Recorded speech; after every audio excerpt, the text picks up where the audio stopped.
Commander, we have a man with lesions on his right leg. We need a medic. Learning basic first aid that can make the difference between life and death.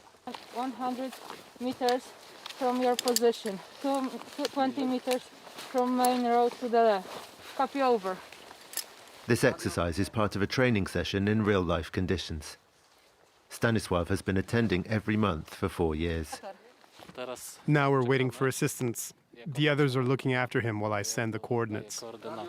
Stanisław is training for the military and completing a doctorate in archaeology at the same time.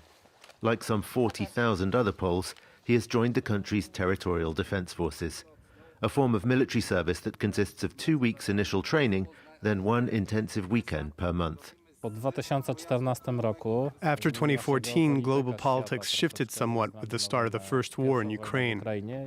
And I realized that the situation was becoming more dangerous for us. And that it would be good to be ready for all eventualities. Unfortunately, we have a border with Russia, and it's possible we could be attacked next. Here, the weekend soldiers learn how to handle weapons as well as basic military tactics. The schedule means they can keep their day jobs, and they can't give up at any time. Since Russia's full-scale invasion of Ukraine, it's getting ever more popular. We've got a broad cross-section of the population here. Students, teachers, lawyers, doctors. There's a wide variety of skills. At the moment, we're placing a lot of emphasis on medical support. That is nurses, rescuers, and doctors. Strzelcy gotów? Uwaga!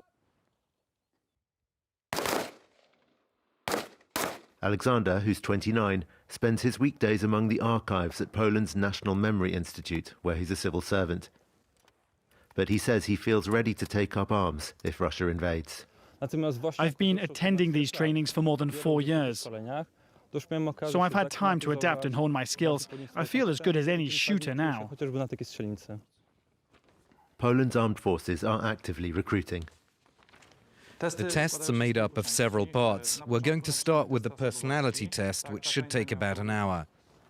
Those who pass the aptitude tests at this military recruitment centre will benefit from a major hike in the budget, introduced just after the Russian invasion. Members of the Territorial Defence Forces now get €200 per weekend of training.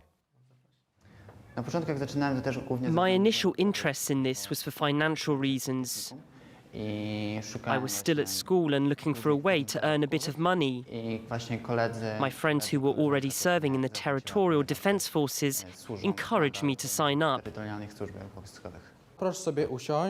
Some decide to go further. If Grzegor's application is accepted, he will join Poland's professional army as an officer. He currently works in quality control at a welding company, so it will make quite a change. I've got a good job as a civilian. But the army is today offering better pay and conditions than any civilian employment. Given the situation across the border, I figured it was worth getting military training, in the hopes that I'll never actually have to fight the Russians.